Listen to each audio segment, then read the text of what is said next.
Criminals most wanted. इस बार criminals most wanted में आ रहा है। अरे पैसे दे दूंगा यार, तुम क्यों टेंशन ले रहे हो? यार दो दिन भूखा रहा हूं मैं। कराची में होने वाला एक अजीबो गरीब नाकाबिले यकीन वाकया।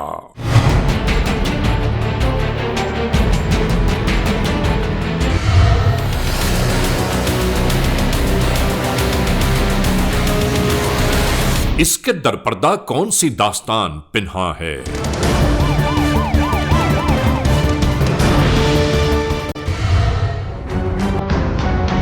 ये सब और बहुत कुछ जानिए, देखिए criminals most wanted.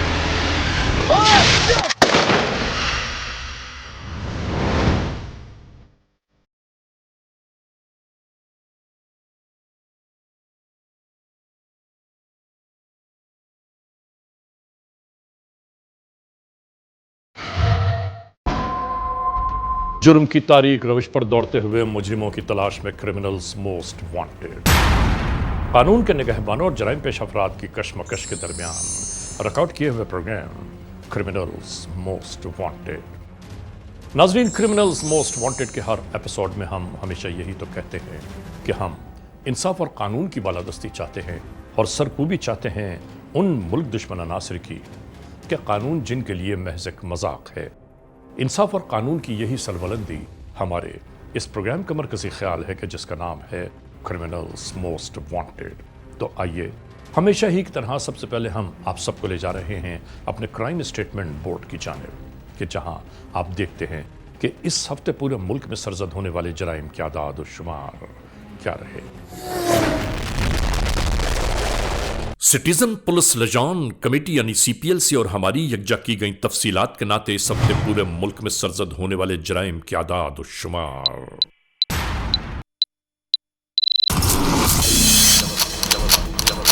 Vehicle theft के नाते कार मोटरसाइकिल्स के चोरी या छीन लिए जाने के वाकयात इस बार हुए 204। स्ट्रीट क्राइम यानी सरेराह जो लोग अक्सर महरूम हो जाते हैं अपने कैश, ज्वेलरी, लैपटॉप या खास तौर पर अपने सेलुलर फोन से, ये मामलात इस बार रहे 442। किडनैपिंग फॉर रैंसम यानी अगवा बराए तावान में इस बार रिपोर्ट होने वाले केसेस हैं 7। चोरी, डकैती या रॉबरी में लिखे गए जराइम पूरे मुल्क से यकजा किए जाने वाले आदाद और शुमार के नाते ये वाकयात रहे 2742। आपने देखा, सिटीजन पुलिस लजान कमेटी यानी सीपीएलसी और हमारी यकजा की गई तफसीलात के नाते इस हफ्ते पूरे मुल्क में सरजद होने वाले जराइम की आदाद और शुमार क्या रहे। और अब हम जा रहे हैं उस मोड़ की जानिब के जहां आपके लिए पेश की जाती है नई केस फाइल। नाजरीन, क्रिमिनल्स मोस्ट वांटेड के इस मोड़ पर आज की जो केस फाइल हम आपके लिए लेकर आए हैं वो कराची से है। दोस्तों, कराची में जराइम पेशा अनासिर कब, कहां, कैसे, किस तरह अचानक ही किसी के सामने वारिद हो जाएं, कोई नहीं जानता। मगर इसके बावजूद कानून के एहलकार और लॉ इन्फोर्समेंट एजेंसीज मुख्तलिफ रूप धारे इन जराइम पेशा अनासिर का ताक़ुब किसी न किसी नाते ज़रूर जारी रखती हैं। और हम आज के इस एपिसोड में आप तमाम दोस्तों को दिखा रहे हैं जुर्म का एक ऐसा वाक़या कि जिसे देखकर और सुनकर आप खुद फैसला कीजिए कि इसके बारे में आप क्या कहेंगे। नाजरीन, क्रिमिनल्स मोस्ट वांटेड के इस एपिसोड में आज हम आप तमाम दोस्तों को एक ऐसी बीती दास्तान से रूशनास करा रहे हैं कि जिसे देखकर और सुनकर हम खुद हैरानियों और परेशानियों की अताह गहराइयों तक जा पहुंचे। और हमारी परेशानियां मजीद बढ़ने लगीं कि जब हम इस हकीकत से आशना हुए कि आखिर ये सब कुछ क्यों हुआ। और नहीं मालूम हमारे इस मुआशरे में ऐसे बेशुमार लोग होंगे कि जो अपने मसाइल, परेशानियों, दुखों, तकलीफ और ईजाओं को उठाते उठाते आखिरकार उस मोड़ तक जा पहुंचते हैं कि जहां सब कुछ तारीकियों में डूबता नजर आता है। और आज का ये प्रोग्राम हम आप तमाम मोअज़्ज़ज़ ख़वातीन हज़रात को दिखा इसलिए रहे हैं कि अगर खुदा न ख्वास्ता किसी के साथ ऐसे मसाइल और मुश्किलात दरपेश हों तो कोई इंतहाई कदम उठाने से पहले कानून की मदद हासिल कीजिए और कानून हरगिज हाथ में न लें। और इसके साथ साथ मालिकुल मुल्क परवरदिगारे आलम भी मौजूद है, जो हमारी और आपकी तमाम उलझनों से खूब वाकिफ है। और याद रखने की बात है कि वो कभी किसी को तन्हा नहीं छोड़ता और एतबार को हमेशा यकीन मुहकम का दर्जा मिलता है।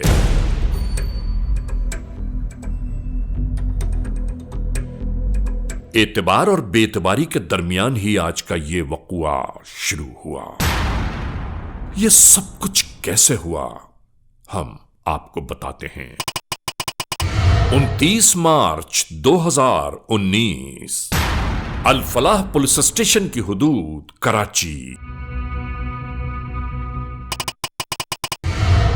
एफआईआर नंबर 120/19 ताजीरात पाकिस्तान बजुर्म जेर दफा 302 और 34 के तहत यह कार्रवाई कानून की किताबों में तहरीर की गई।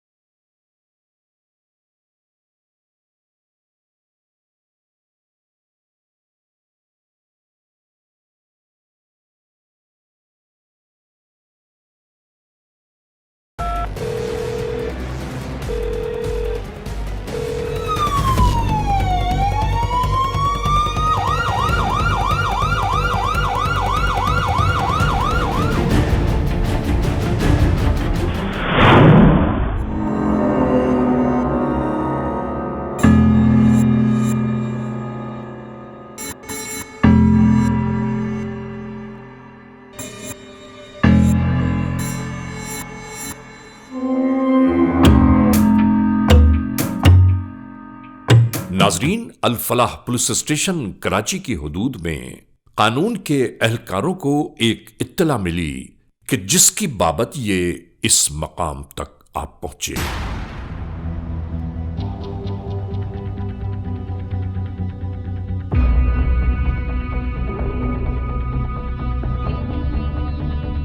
इन एहलकारों के यहां पहुंचने के बाद मालूम यह हुआ कि इस कार में एक लाश मौजूद है।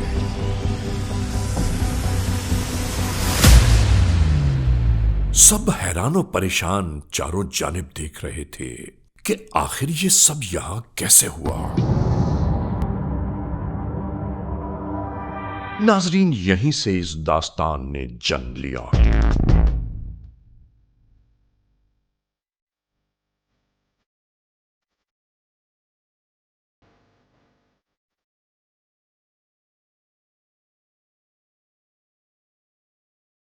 फौरी तौर पर कानूनी कार्रवाइयां शुरू कर दी गईं।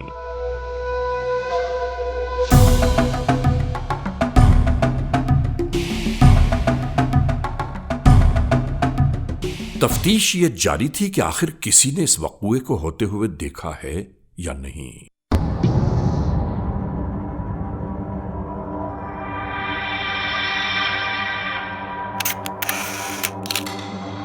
हर एक इनकारी था। अब कानून के एहलकारों के सामने तमाम तफ्तीश के दरवाजे बंद हो गए।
समझ में यह नहीं आ रहा था कि ये खड़ी हुई कार यहां कब कैसे पहुंची। ड्राइविंग सीट खाली थी और बराबर की सीट पर एक साकित पड़ा हुआ शख्स जो मौत और जिंदगी की कश्मकश से आजाद हो चुका, और कोई ये बताने वाला मौजूद नहीं था कि आखिर ये सब कुछ क्यों हुआ।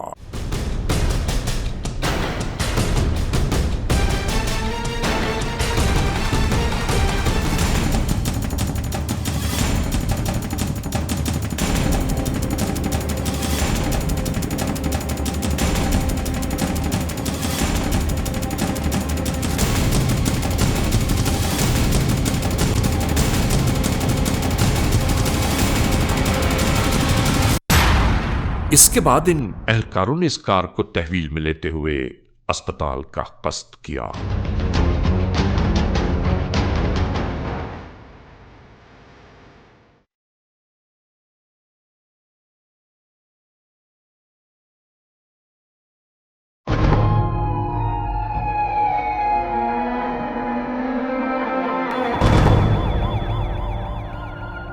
कानून के एहलकार मुख्तलिफ मकामात पर इस केस की तफ्तीश का आगाज कर चुके।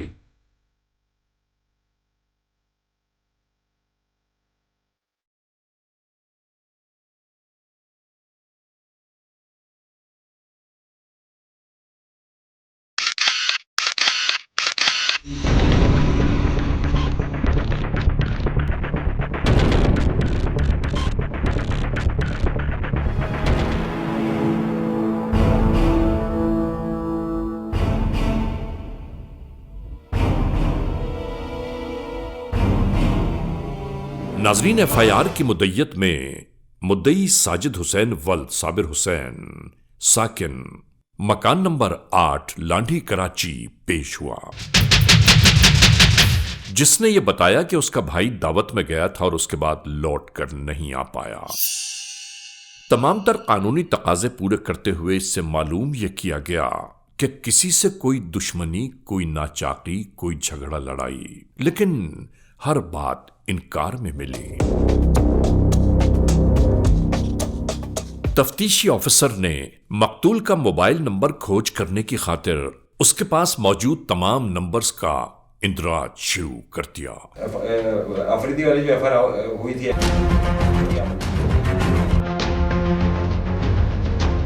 उसको बुलवाओ। ठीक, ऊपर आप सलाम बड़ा दबाओ। ठीक,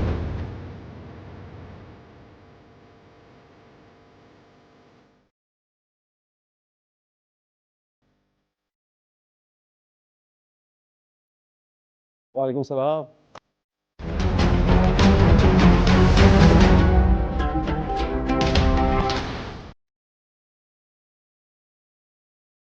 बारे में सारी मालूमात दे चुकी है। देखो गुलाम नबी, तुम समझते हो, मैं भी एसएचओ रहा हूँ। इस काम में जितनी जल्द तुम फैसला करोगे, गिरफ्तार करोगे, इतना जल्द फायदे में रहोगे।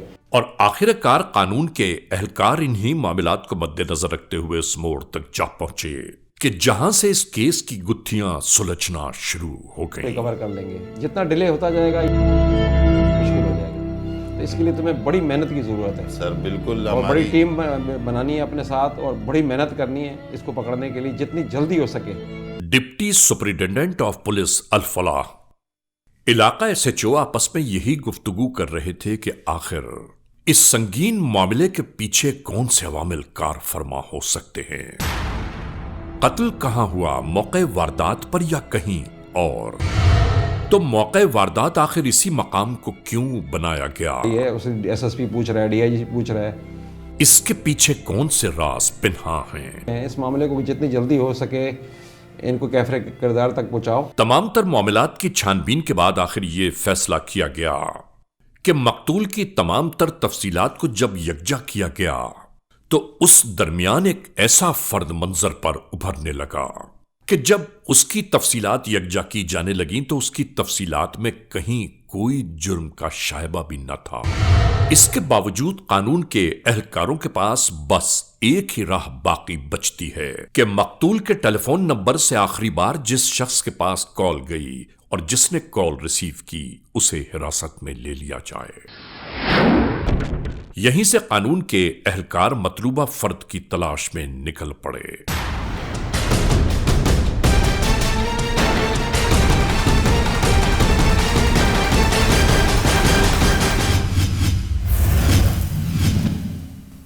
criminals most wanted.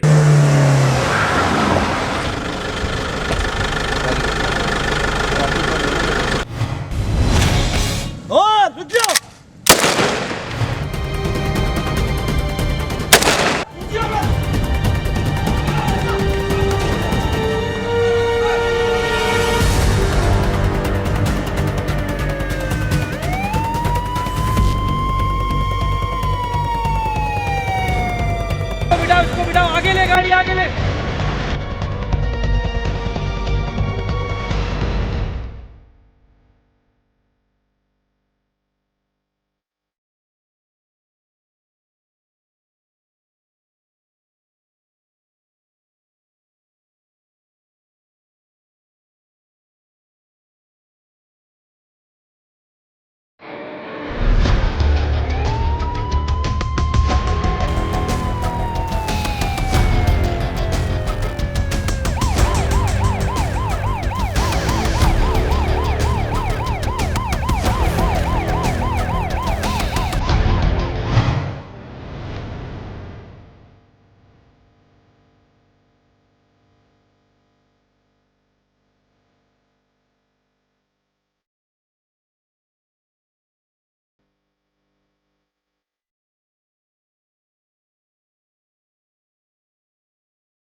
और आखिरकार तफ्तीशी मराहिल में एक शख्स को लाया गया इंटेरोगेशंस की खातिर। क्या नाम है? शाहिद अली। कहाँ रहते हो? लांडी में। कब से लांडी में हो? 7-8 महीने में अभी किराए पे आया हूँ, रेंट पे। इससे पहले कहाँ थे? बागे कुरंगी चला गया था मैं। वो भी तो कुरंगी है, लांडी और कुरंगी करीबी है। जी जी। करते क्या हो? एजुकेशन से रिटायर हुआ हूँ। कब? पिछले साल 2018 में। 2018 में? मतलब 1 जनवरी को पेमेंट मिली थी। क्या पेमेंट मिली? 10 लाख रुपए। रिटायरमेंट के बाद 10 लाख रुपए फिर किसको दे दिए? मैंने इन्वेस्टमेंट किए थे प्लाटों में, प्लाट वगैरह के अंदर। उसमें प्लाटों में इन्वेस्ट किए थे? जी। फिर क्या किया? फिर मैंने मकान बेचा एक अपना। हाँ। वो पैसे भी इन्वेस्टमेंट किए अच्छा। अपने दोस्त के साथ। कौन है दोस्त? दोस्त मोहम्मद आसिफ। तुम्हें यहाँ क्यों लाया पता है? नहीं। पता चल जाएगा तेरे को। मैंने क्या किया? मुझे ये बताओ कि आसिफ कहाँ है? किसी ने कत्ल कर दिया। किसी ने? जी। वो किसी में कौन होगा? तू शामिल नहीं हो सकता? नहीं। तेरा दोस्त था? जी। कितने अरसे से? 7-8 साल से था। 7-8 साल से? जी। कहाँ रहता था वो? बागे कुरंगी में। क्या करता था? हार्डवेयर की दुकान थी और ये प्रॉपर्टी का काम करता था। और तू क्या करता था? मैं एजुकेशन में था जब, फिर मैं रिटायर हुआ तो मैंने खुद उसके साथ मिलकर इन्वेस्टमेंट की। अभी मैं तुझे कुछ थोड़ा सा बताने जा रहा हूँ, सुनते रहना। जिस रात इसका मर्डर हुआ जी, उस रात ये कहाँ था? मुझे नहीं पता। तुझे नहीं पता? नहीं। उस रात इसने अपनी पूरी खरीदारी की है। बेगम को शाम को छोड़ा है 5-6 बजे। फिर उसके बाद इसने अपने साले को गाड़ी में बिठाया। जी। अब मैं तुझे बताता हूँ, फिर थोड़ा सा करीब जाना, फिर तेरे को समझ आ जाएगी। जी जी। जब इसने साले को अपने साथ गाड़ी में बिठाया है, खरीदारी करता रहा, लियाकताबाद गोलीमार में हार्डवेयर की सारी खरीदारी की, कम से कम 50,000 रुपये की खरीदारी की। मुझे नहीं पता। तुझे नहीं पता? नहीं, मेरे को। उस दौरान तूने उसको फ़ोन किए या उसने तेरे को फ़ोन किया? 7 बजे तेरे को फ़ोन आया या तूने किया या उसको किया? उसने किया था। उसने किया था? जी। क्या बात हुई थी? भाई यही बात हुई थी कि मतलब आज मूड हो रहा है और बेगम बच्चे हैं नहीं तो आ रहा हूँ मैं, फिर कढ़ाई खाने चलेंगे। अच्छा, ये 7 बजे वाले फ़ोन में ये बात हुई? बिल्कुल।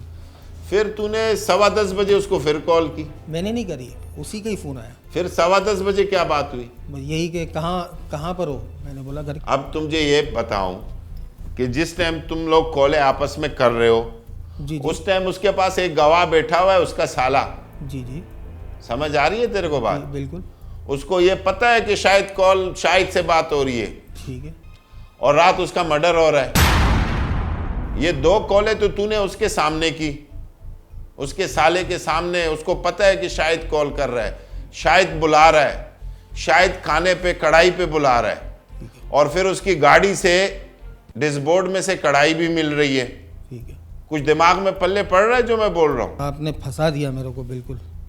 तो फंसेगा, जब काम किया तो फंसेगा। खुद ही बोल ले इससे पहले कि पुलिस लितर मारे, जब बलेगा क्या? नाजरीन, जैसे जैसे ये गुफ्तगू आगे बढ़ती चली गई, अजीब मंजर हर एक की निगाहों में समाने लगे। उम्र कितनी है तेरी? 50 साल।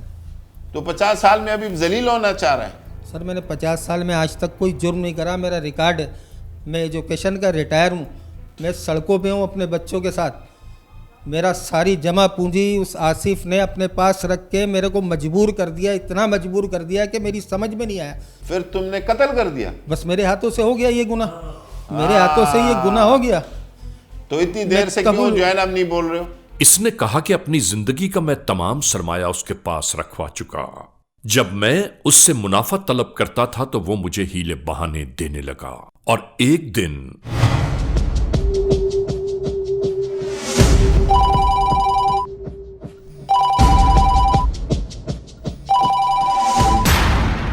हेलो, अस्सलाम वालेकुम। हाँ जी, कहाँ हो? यार मैं तो बहुत परेशान हूँ, बर्बाद हो गया हूँ। आ जाओ, मैं तुम्हें कढ़ाई खिलाऊं, आ जाओ। यार तूने मुझे बर्बाद कर दिया भाई। अरे पैसे दे दूंगा यार, तुम क्यों टेंशन ले रहे हो? आ जाओ, कढ़ाई खा के आते हैं आज, पियेंगे भी, कढ़ाई भी खाएंगे आज। ये मुझे कढ़ाई वढ़ाई नहीं खानी है यार, पैसे चाहिए मुझे। जब साबिर नामी शख्स से मैंने अपने दिए हुए पैसे वापस मांगने शुरू किए, मेरा इसरार बढ़ता चला गया। तो उसने कहा कि मैं तुम्हारे घर आ रहा हूं, कहीं बैठकर खाना खाते हैं और उसके बाद बात करते हैं। आ जाओ। ठीक है, ठीक है, मैं आ रहा हूँ, घर पे लेने आ रहा हूँ। साबिर का टेलीफोन बंद हुआ तो मैं ये सोचने लगा कि आज जो भी बात होगी वो फाइनल होगी। उस मोड़ पर मैं ये सोचने लगा कि अपनी ही दी हुई रकम को मैं फकीरों की तरह उससे मांग रहा हूं और वो मेरे इसरार पर कह लगाता है। मैं उसे बर्दाश्त नहीं कर सकता। साबिर नामी शख्स के टेलीफोन बंद होने के बाद ये अजीबो गरीब कैफियत से दो चार हो गया। नहीं मालूम क्या कुछ बड़बड़ाता रहा और उसके बाद अचानक ही किसी को फोन करने लगा।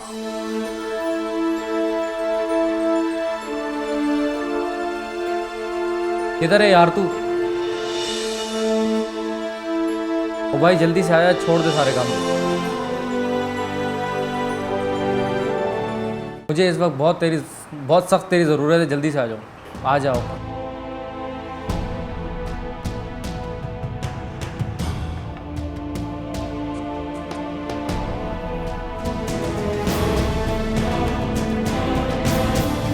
नाजरीन, याद रहे कि इस पूरे वक़ूए के तनाजुर में सब कुछ बिल्कुल ऐसा ही हुआ। लो, आ गया, चलो मैं आ रहा हूं। और इसके बाद ये आने वाले अपने दोस्त का इंतजार करने लगा और कुछ ही देर बाद वो आ गया।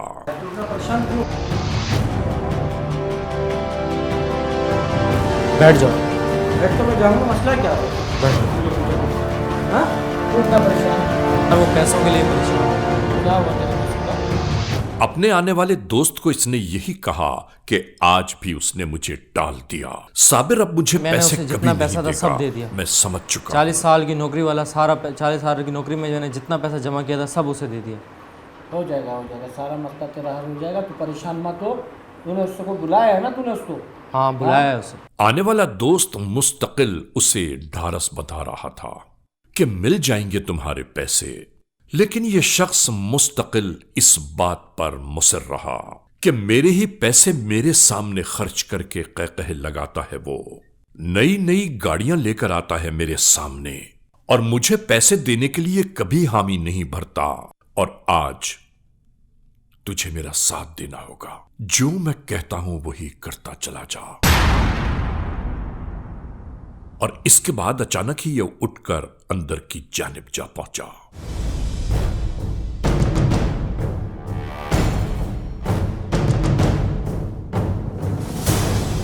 क्या ये खैरियत तो है? बाद में बताओ, तेरा क्या इरादा है?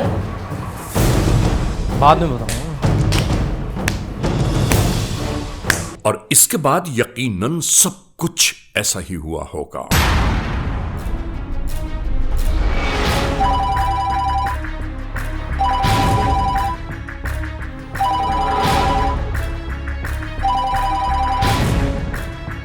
हेलो, आ गया है। और फिर आने वाली टेलीफोन कॉल ने इसे ये बता दिया कि साबिर बाहर मौजूद है।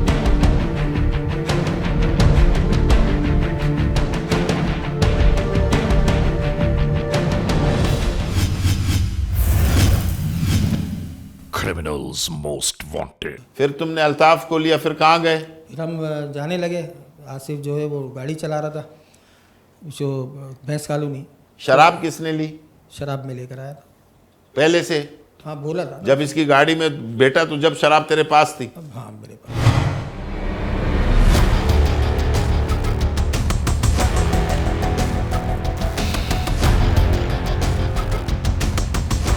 सामने खड़ी हुई कार में बहुत ही इत्मीनान के साथ ये जाकर बैठ गए।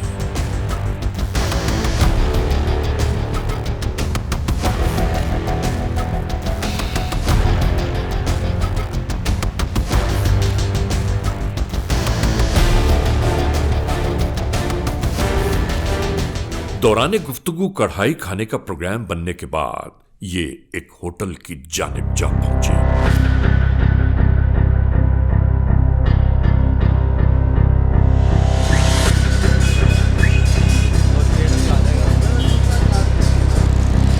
टोटल क्या पेमेंट आपने बताई?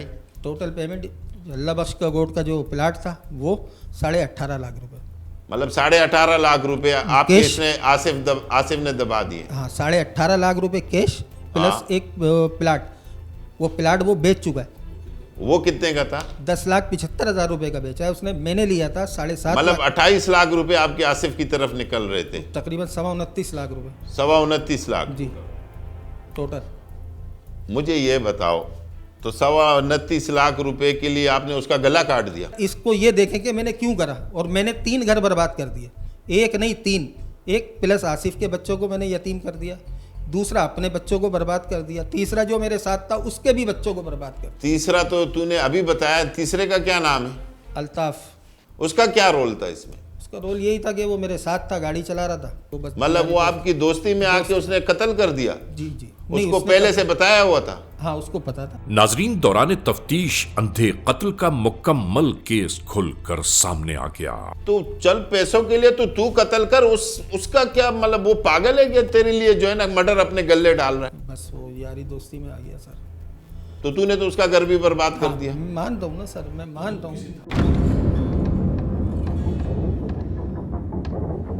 पता है वो कढ़ाई तेरे लिए अजाब बन गई। जो तूने कढ़ाई की बात की थी वो उसके साले ने सुनी थी।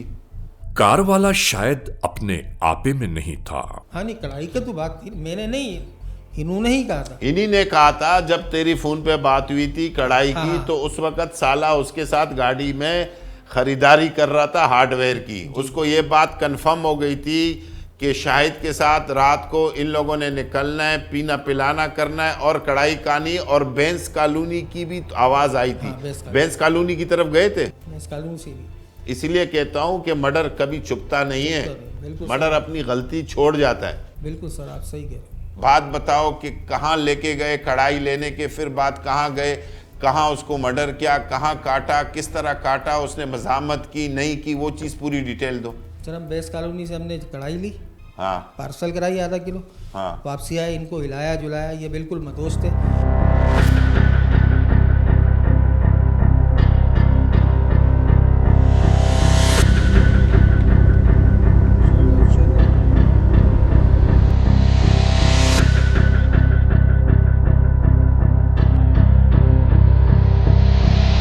और नाजरीन, इसके बाद यहीं से सब कुछ शुरू हुआ।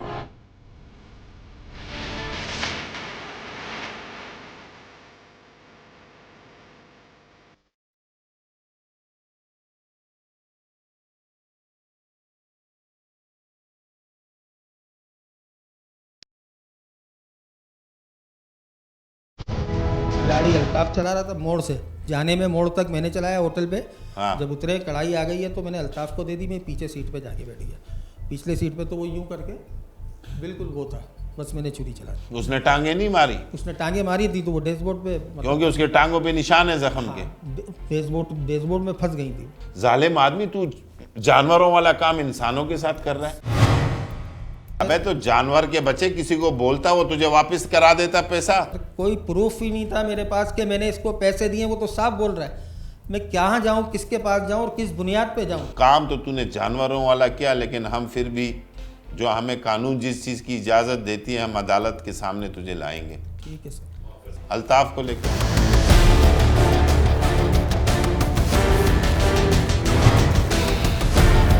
और इसके बाद कानून के एहलकार उस दूसरे शख्स को भी ले आए कि जो मौके वारदात पर इस मुलजिम का हमराही था। हाँ जी, क्या नाम है? मोहम्मद अल्ताफ बेग सर। कहाँ रहते हो? सर 3.5 4 एक साथ ही है। हाँ? 3.5 पे रहता हूँ। करते क्या हो? सर ड्राइवरी करता हूँ। कहाँ पे? विकेट कैंपस में। इससे पहले कितने कत्ल किए? कोई कत्ल नहीं सर, कोई कुछ भी नहीं किया, सिर्फ नौकरी ड्राइवरी और यही। बंद कितनी दफा हुआ है? एक दफा भी नहीं सर। बिल्कुल। कभी जाने ही नहीं वाला, कब तक नहीं पहुँचे। अच्छा जी सर। बच्चे कितने हैं? सर 5 बच्चे हैं। 5 बच्चे हैं। उम्र कितनी है? 54 साल है सर। क्यों पकड़े गए हो? सर पकड़े इसमें गए ना, इसके साथ आ गया था दोस्ती में सर। आसिफ को कब से जानते हो, जिसका कत्ल किया? मैं नहीं जानता सर बेचारा। उसको बिल्कुल भी नहीं जानते? बिल्कुल नहीं जानता। इससे पहले मिले भी नहीं हो? कभी नहीं मिला सर। पहली बार मिले? पहली बार ही मिला कत्ल के लिए? सर भी यही समझना सर। अबे तू पागल का बच्चा है। तेरे आसिफ से क्या लेन देन था? सर मेरा कोई लेन देन नहीं था। तो तू दोस्ती में अगले बंदे का, वो तेरे को बोल भी रहे कि हमने कत्ल करना, और तू साथ हो गया। नाजरीन, इस पूरी तफ्तीश को बगौर देखने, सुनने, जांचने और परखने के बाद हम इसी नतीजे पर पहुंचे हैं कि जुर्म जुर्म होता है और किए जुर्म की सजा तो भुगतनी पड़ती ही है। आज जो कानून की हिरासत में हैं, अगर ये चाहते तो कानून से मदद हासिल की जा सकती थी। मुझे तो तेरे पे हैरत हो रही है। लेन देन उसका, सर मैं तो झगड़ा उसका, सही कह रहे हैं सर। प्लाटों की खरीदो फरोख्त उसकी, और तू उसके साथ कत्ल में शामिल। कह रहे लालच भी कोई नहीं। सर अल्लाह की कसम, क्या लालच? तो अब तेरा क्या होना है? सर मैं तो घर ही रुल गया, मैं खुद रुल गया, और इस बुढ़ापे में इतना इल्जाम लग गया। क्या तेरा काम, एक बंदा कत्ल हो रहा है, तेरा काम ये है कि जाके थाने में बताना कि भाई इसने इसका कत्ल कर दिया, तू उसके साथ शामिल हो गया। न लेन न देन, न कोई वास्ता, न कोई पड़ा। इस मुल्जिम को चाहिए था कि कानून और अदालत से राबिता कायम करता ताकि इसकी दाद रसी होती। इन लोगों ने तमाम मामलात को दरपर्दा डालकर जो जहन में आया वो सोचा और कर गुजरे। तुम क्या सोच रहे थे कि इसका कत्ल करके हम छुप जाएंगे, किसी को पता नहीं लगेगा? सर बस क्या बताऊं, जो खुद इनके लिए परेशानियों, उलझनों और तकलीफ का बायस बन गया कि जिसे आज ये खुद भुगत रहे हैं। ये उम्र दोस्तियों की है या अल्लाह अल्लाह करने की है? सर अल्लाह अल्लाह करने की है सर। इस उम्र में अल्लाह ने तेरे पे लानत कर दी जो है ना। सही कह रहा हूं। कुछ ना कुछ तूने जिंदगी में ऐसा काम किया होगा कि जिसकी सजा तेरे को आज इस शक्ल में मिल गई है। अंधा बहरा हो गया इस कत्ल में, अंधा बहरा हो गया तू। हमारा यह पैगाम जरूर याद रखिए कि खुदा न खास्ता अगर कोई तकालीफ और परेशानियों में हो तो अपनी उन परेशानियों से अपने कराबतदार, रिश्तेदारों, अजीज व कारिब, मिलने जुलने वालों को जरूर आगाह कीजिए ताकि उसका कोई हल बरामद हो सके। मैंने तो जिंदगी में ऐसा केस नहीं देखा जिसका न लेना न देना, सिर्फ दोस्ती में अगले का वो भी गला काटे। जानवरों वाली हरकत। जानवर, गला किसका काटा जाता है? सर बिल्कुल। गला किसका काटा जाता है? तो जानवरों का काटा जाता है। इंसान का कोई गला काटता है? नहीं सर। लेके जा, दफा कर इसको। नाजरीन, क्रिमिनल्स मोस्ट वांटेड के इस एपिसोड में आपने देखा आज के जुर्म की दास्तान का मुकम्मल अहवाल। हमने आपको दिखाया कि कराची में जराइम पेशा नासिर की बढ़ती हुई मुजरिमाना कार्रवाइयाँ क्या रंग ला रही हैं। इनको बहुत ही सख्ती से रोकने की अशद ज़रूरत है। बहरहाल आज के इस एपिसोड को इस मोड़ पर इख्तिताम तक पहुँचाते हुए हमेशा ही की तरह आप तमाम दोस्तों से सिर्फ यही तो कहना है कि अगर खुदा न खास्ता ऐसे हालात, ऐसे वाक़यात, ऐसे मामलात मुल्क के किसी भी कोने में रूनुमा हुए हैं या हो रहे हैं तो बराह करम कानून के हाथ मजबूत कीजिए, हमें इत्तला दीजिए और याद रखिए कि इत्तला देने वाले का नाम हमेशा ही सीग़े रास पे रखा जाता है, CMW@ARYnews.tv, या हमसे फेसबुक पर राबिता कायम कीजिए, यानी अली रज़ा CMW@gmail.com। और आइंदा एपिसोड तक इंतज़ार कीजिएगा।